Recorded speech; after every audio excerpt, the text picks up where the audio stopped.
Olá, amigos. Bem-vindos ao nosso curso de Língua Portuguesa. Eu sou o professor Ricardo Pereira e a partir de agora nós vamos falar de uma das matérias mais lindas das provas de concursos públicos.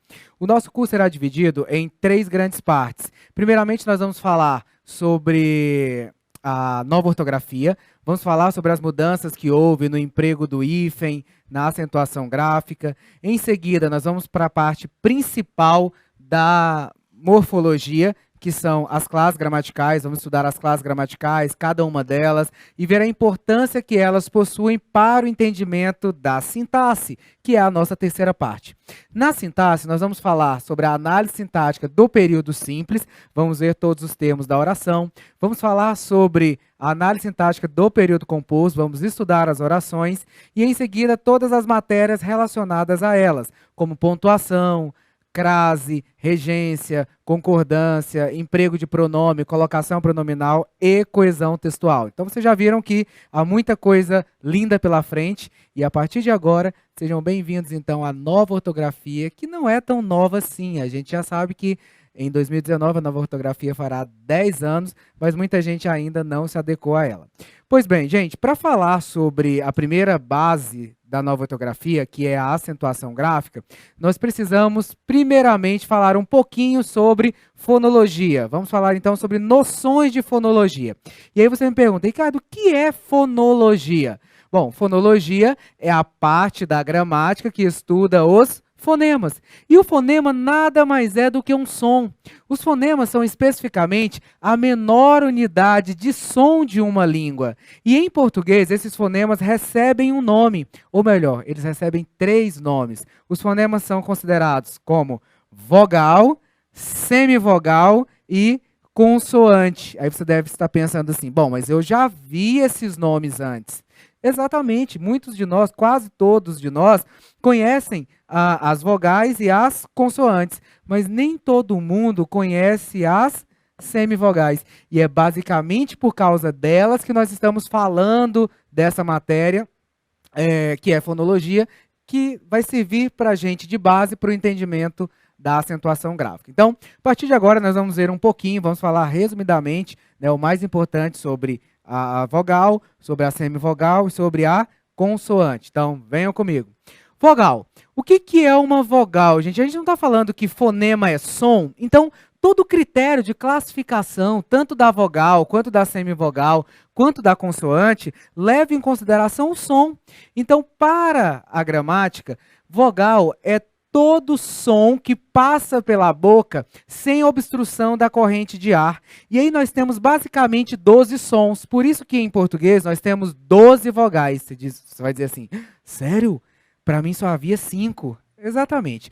Nós temos 12 vogais em língua portuguesa. E esses 12 sons, essas 12 vogais, elas são representadas por 5 letras, que a gente estudou na escola, que são A, E, I, O, U. As 12 vogais são representadas por 5 letras, que é A, E, I, O, U. Então, para nós, por um efeito didático, você vai pensar assim, tá, eu tenho 12 vogais, mas na verdade eu tenho 5, né? Na verdade eu tenho 5 vogais, perdão. Eu tenho 5 vogais, mas na verdade eu tenho 12 vogais. Então, para nós, há 5 vogais em língua portuguesa, que são A, E, I, O, U. Mas, como eu disse, nós sabemos que vogal é o som, então nós temos 12 sons que são representados por essas 5 letras. Beleza. Pois bem, gente, o mais importante agora é saber que cada vogal constitui uma sílaba. E aí, note que eu já estou entrando no processo de acentuação gráfica, né? Nós vamos falar de sílaba, divisão silábica, sílaba tônica, mas antes eu preciso saber dividir a sílaba. Na palavra sucuri, por exemplo, você vai ver que eu tenho 3 vogais. Consequentemente, eu terei 3 sílabas. Na palavra uva, nós temos 2 vogais. Então, consequentemente, 2 sílabas. Na palavra casa, 2 vogais, 2 sílabas. Na palavra igreja, 3 vogais. Então, 3 sílabas. Na palavra café, 2 vogais, 2 sílabas. Cada vogal constitui uma sílaba. Não há sílaba sem vogal. Existe sílaba apenas com vogal, como, por exemplo, na palavra igreja, na palavra uva, mas não há sílaba sem vogal. Entenderam? Pois bem, então, recapitulando, nós temos 3 fonemas, vogal, semivogal e consoante. A vogal, o primeiro fonema, é todo som que passa pela boca sem obstrução da corrente de ar. Nós temos aí 12 sons que são representados por 5 letras. A, E, I, O, U. Vale lembrar que cada vogal constitui uma sílaba. Tranquilos? Vamos então agora ao segundo fonema a ser estudado, que é a semivogal. Este aqui é importante. Atenção máxima a esta parte. Pessoal, semivogal é um som mais brando. E aí você vai pensar assim, Ricardo, agora dificultou, porque esse negócio de som mais alto, som mais brando, nem todo mundo consegue perceber, e é verdade. Então, pense estruturalmente. Semivogal, ela sempre vai acompanhar uma vogal. As semivogais acompanham as vogais para formar ditongos e tritongos. Nós temos aí, classicamente, em português, duas semivogais, que são I e U.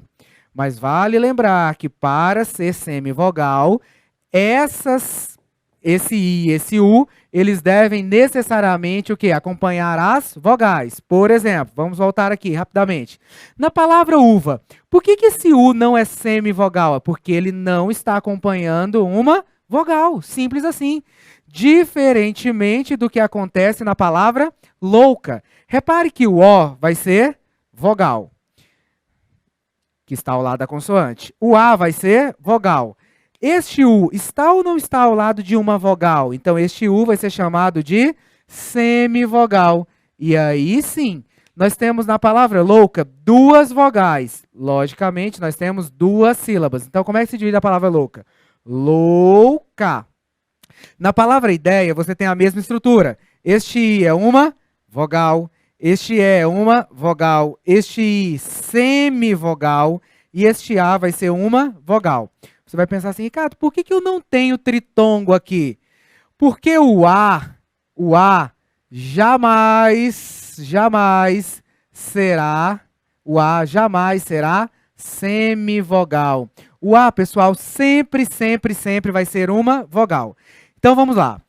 O I, vogal. O E, vogal. O I, semivogal. E este A, vogal. Então, vamos dividir as sílabas? I, dei, A. Na palavra doida, o O vai ser uma vogal, o I vai ser uma semivogal e o A vai ser uma vogal. Então, vamos dividir as sílabas? Doida. Na palavra jiboia, este I vai ser uma vogal, o O vai ser uma vogal, o I vai ser uma semivogal e o A vai ser uma vogal. Dividindo as sílabas, jiboia. Reparem que eu coloquei algumas palavras aqui que foram modificadas pelo novo acordo. E você vai entender, quando chegarmos à acentuação gráfica, o porquê dessa mudança, tá? Está relacionada também a essa divisão silábica. Vamos lá, na palavra vou. E agora, Ricardo? E agora? Vou. Você me disse que o E e o O também podem ser semivogais. Podem. Só que eles vão ser semivogais de quem? De A ou um do outro. Por exemplo, o O ser semivogal de E e o E ser semivogal de O. Então, neste caso aqui, ó, nós não temos essa estrutura. Nós temos apenas duas vogais. Então, na palavra vou, vamos dividir a sílaba? Vou. Na palavra pau, este A vai ser o quê? Uma vogal. E este U não está ao lado do A? Se o U está ao lado do A, ele vai ser uma semivogal. Quer dizer, então, que a palavra pau, ela é uma palavra indivisível, ela é um monossílabo, porque nós só temos uma vogal. Pessoal, e na palavra caatinga? Vocês acabaram de ver aqui que o A jamais será semivogal. E se ele não pode ser semivogal, ele só pode ser vogal. Então, na palavra caatinga, nós temos quantas vogais? 1, 2, 3, 4 vogais. Adivinhem quantas sílabas nós vamos ter nessa palavra? Caatinga. Ou seja, na palavra caatinga, nós temos 4 sílabas. Vamos lá. Então, recapitulando. O que é uma semivogal? Gente, semivogal é um fonema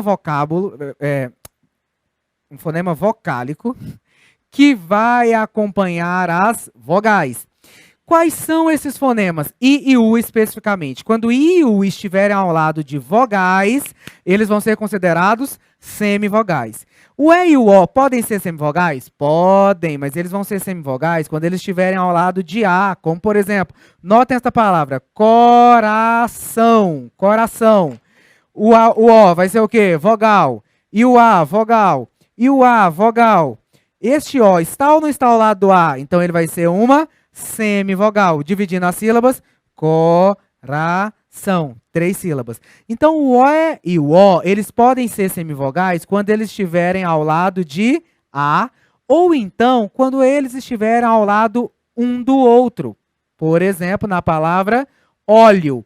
Note que na palavra óleo, você tem uma vogal, você tem uma semivogal e você tem uma vogal. Então, aqui nós temos um ditongo também. Aí você fala assim, Ricardo, mas espera aí. Esse ditongo aqui, nesse ditongo, primeiramente veio uma vogal, depois uma semivogal. Por que neste você colocou uma semivogal e depois uma vogal? Pessoal, porque existem 2 tipos de ditongo.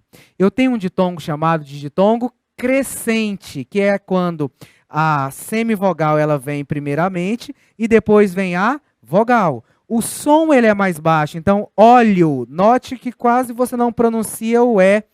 O som maior está no O. Então aqui você tem um ditongo crescente. Já em coração, primeiramente vem o quê? A vogal, porque o A sempre vai ser vogal. Em seguida, você tem uma semivogal. Então, repare que da vogal para a semivogal, você tem o ditongo decrescente. Eu acabei de dizer que as semivogais, elas acompanham as vogais para formar o quê? Ditongos e tritongos. Existem 2 tipos de ditongo. O ditongo crescente, que é quando primeiramente vem a semivogal e depois a vogal. E existe o ditongo que decrescente, quando primeiramente vem a vogal e depois vem a semivogal. Tá bom. Você vai dizer assim, Ricardo, e quando é que acontece um tritongo? Pessoal, o tritongo acontece quando a estrutura ela é muito clássica. Vou apagar aqui para que vocês possam, para que eu possa mostrar a você melhor a estrutura do tritongo. A estrutura do tritongo, você vai sempre se lembrar dessa palavra aqui, ó, Paraguai. A gente acabou de ver que o A nunca vai ser semivogal, sempre vai ser vogal. Então, Paraguai não, né? Pelo amor de Deus. Paraguai. A gente acabou de ver que o A nunca vai ser semivogal. Então, este A vai ser o quê? Vogal. E este A, vogal. E este A, vogal também. Repare que agora, ao lado desta vogal, eu tenho o quê? Semivogais. Então, a estrutura do tritongo ela é muito clássica. Primeiramente, vai vir semivogal, depois vogal e depois semivogal. Por que, então, que nesta palavra aqui, ó, plateia, eu não tenho um tritongo? Só em bater o olho você já vai perceber que este A não pode ser semivogal. A gente viu. Então, este A só pode ser uma vogal. Acabou a chance de ser tritongo. Logo, este A vai ser vogal, este E vai ser vogal e este I, semivogal. Então, dividir nas sílabas, plateia. Aqui nós temos um ditongo. E que tipo de ditongo? Ditongo decrescente, que primeiramente vem a vogal, depois vem a semivogal. Entenderam? Por isso, é só basicamente por causa das semivogais é que nós estamos falando de toda essa parte da fonologia. Porque quando chegar a acentuação gráfica, eu vou precisar que você saiba o que é um ditongo e que você saiba o que é um tritongo para entender melhor as regras de acentuação. E para finalizar, nós temos o fonema mais fácil de todos e mais básico, que é a consoante. A consoante é classificada pela gramática como o som que passa pela boca já com obstrução da corrente de ar. Se você pronunciar, por exemplo, as letras B, C, D, F, você vai ver que em todas elas, para pronunciá-las, você precisa fechar a boca. Então, basta saber que consoantes são as outras letras do alfabeto que sobram. A, E, I, O, U são as letras que representam as vogais. I e U são letras que representam as semivogais, sabendo também que E e O podem ser semivogais. Mas para que essas letras, tanto o I, quanto o U, quanto o E e o O, sejam semivogais, necessariamente elas precisam acompanhar as vogais, formando o quê? Ditongos e tritongos. E quais são as consoantes, Ricardo? As consoantes são as outras letras do alfabeto que sobram, como B, como D, como F, como H, como T, S e assim por diante. Tranquilos? Então, espero que vocês tenham entendido. Nessa parte de fonologia, o nosso objetivo foi fazer mesmo uma introdução, né, uma base para que a gente entenda a acentuação gráfica. E, recapitulando, basta saber que fonema é a menor unidade de som de uma língua. Em português, nós temos 3 fonemas, que são as vogais, as semivogais e as consoantes. Já já nos veremos para falar sobre acentuação gráfica.